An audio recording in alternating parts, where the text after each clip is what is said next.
عبادت کے لیے آسان کرنے کے لیے 4 عبادات دی گئی۔ نمبر 1 نماز صلاۃ،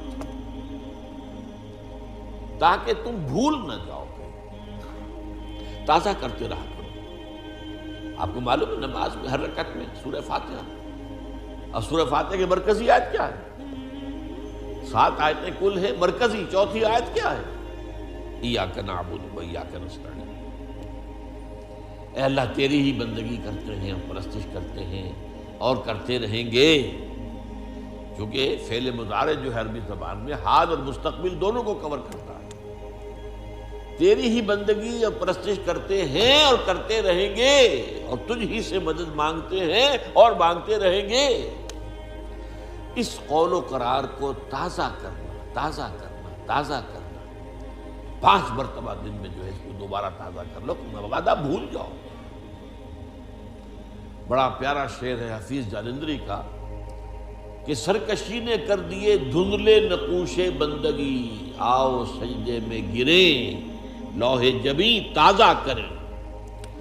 یہ ہماری پیشانی کے اوپر گرد و غبار آ گیا ہے، اس کے اوپر جو بندگی کا نشان ہونا چاہیے تھا اللہ کی بندگی کا، وہ جو ہے دھندلا ہو گیا، اور سجدے میں گریں، خاک پر رکھیں اپنی اس پیشانی کو اور یہ کو تازہ کر دیں۔ بندگی کا نقش، بندگی کا جو یہاں نقش ہے وہ تازہ ہو۔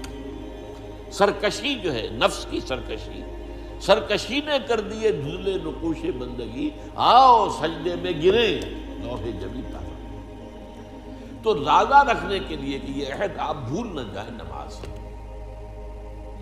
اور پھر آپ کے ساتھ ایک نفس حیوانی لگا ہوا، حیوانی تقاضے۔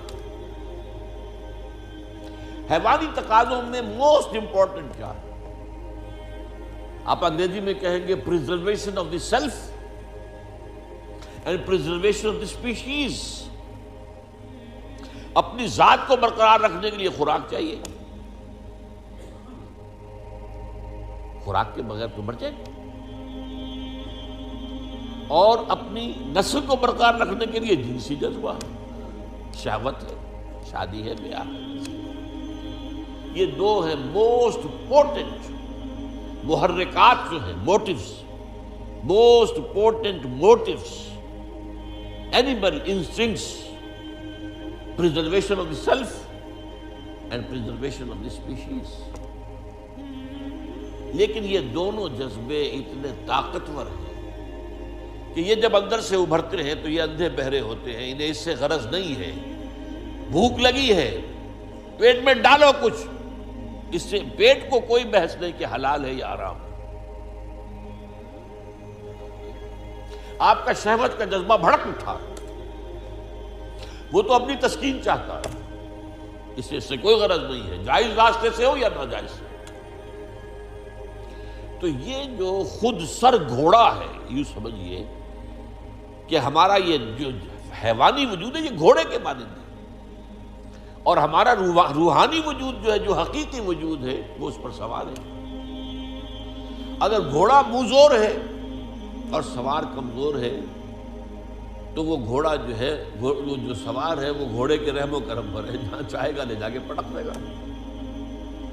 وہ سوار کی مرضی سے تو نہیں جائے گا، جدھر وہ چاہے گا جائے گا، اور جہاں چاہے گا پٹک دے گا۔ تو اس منہ گھوڑے کے اوپر سوار ہونے کے لیے آپ کو ذرا اپنی خودی، اپنی انا، اس کو بھی طاقتور کرنے کی ضرورت ہے۔ اس اپنی خودی اور انا کو طاقتور کرنے کے لیے روزہ رکھ دیا گیا۔ پورا دن بھوکے رہو، برداشت کرو، پیاس بھی ہے تو برداشت کرو۔ یہ ساری سہولتیں جو آج ہمیں حاصل ہیں کبھی حاصل تو نہیں تھی نا۔ کہاں تھے اے سی، کہاں تھے، اور کہاں دیہات میں کہاں ہے، اور یہ ساری چیزیں لکھی ہے کہ روزے تو گرمی کے موسم میں جون جولائی مئی کے مہینے میں بھی روزے آتے ہی ہیں۔ برداشت کرو، بھوک کو برداشت کرو، کھانے کی چیزیں موجود ہیں لیکن نہیں کھاؤ، جائز چیزیں موجود ہیں، جائز نہیں۔ اس وقت حرام ہے، اس وقت وہ جائز بھی حرام ہے۔ طلوع فجر کے بعد سے لے کر غروب شمس تک جائز چیزیں کھانا بھی حرام ہے۔ شہوت کی انگڑائیاں کتنی بھی ہوں، لیکن چاہیے کہ بیوی موجود ہے، منکوحہ بیوی موجود نہیں، حرام، اللہ نے روکا ہوا۔ تو یہ ایک مشق ہے اپنے اس منہ زور گھوڑے کو لگام دینے کی، اسی کا نام تقویٰ ہے، بچ کر چلنا، سیلف کنٹرول، اپنے حیوانی وجود کے اوپر کنٹرول کرنا۔ یہ نہیں کہ جو یہ حیوانی وجود کہے وہ کرنے لگو، پھر تو تم گھوڑے کے تابع ہو گئے۔ پھر وہی کہوں گا، گھوڑا پھر آپ کو جس کھائی میں چاہے گا گرائے گا۔ تیسرے یہ کہ انسان میں مال کی محبت جو ہے، وَإِنَّهُ لِحُبِّ الْخَيْرِ لَشَدِيدٌ، محبت۔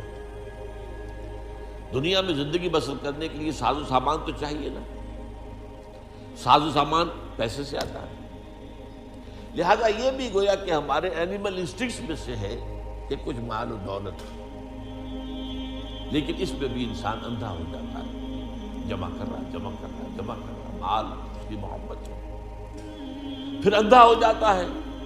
مال کی محبت میں یہ بھی نہیں دیکھتا کہ کیا حلال ہے کیا حرام ہے۔ مال آنا چاہیے چاہے حرام سے آئے، اس کو روکنے کے لیے زکوٰۃ دو، خرچ کرو، دینے کی عادت ڈالو، دو، اللہ کی راہ میں دو، اتنا تو کم سے کم دینا ہی ہے، ہر حال دینا ہے، اس سے بھی زیادہ اور دو اور دو اور دو۔ عام لوگ سمجھتے ہیں صرف زکوٰۃ پر اکتفا نہیں، ان فی المال لحقا سوی الزکوٰۃ، حضور نے فرمایا تمہارے مالوں میں زکوٰۃ کے علاوہ بھی حق ہے، اس کو ہم کہتے ہیں صدقات نافلہ، مزید اور خفیہ دو، اور اس طور سے دو کہ داہنا ہاتھ جو کچھ دے رہا ہو تمہارے اپنے بائیں ہاتھ کو اس کی خبر نہ ہو، اس کا ڈھنڈورا مت پیٹو۔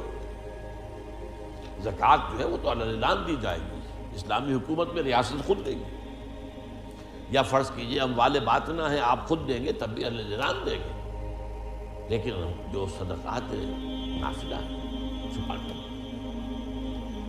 یہ ہے حکمتیں اس عبادت کو آسان کرنے کی، اور یہ ساری حکمتیں جمع کر دی گئی ہیں حج کے اندر۔ حج میں ذکر بھی ہے اللہ کا، تلبیہ بھی ہے، شاعر اللہ کو دیکھنا ہے۔ حج میں آپ کو معلوم بیت اللہ کو صرف دیکھنا بھی ثواب ہے، طواف کر رہے ہیں۔ پھر یہ جب احرام میں ہیں آپ تو پابندیاں بھی نفسیانی جو ہے، جو روزے والی پابندیاں بھی کچھ آ جاتی ہیں، تعلق زن و شو نہیں ہو سکتا، چاہے بیوی ساتھ ہے، احرام کے اندر ہے وہ تعلق حرام ہے، پھر پیسہ بھی خرچ ہوتا ہے۔ تو تینوں حکمتیں وہ جامع ترین جو ہے سمجھیے کہ عبادت ہے،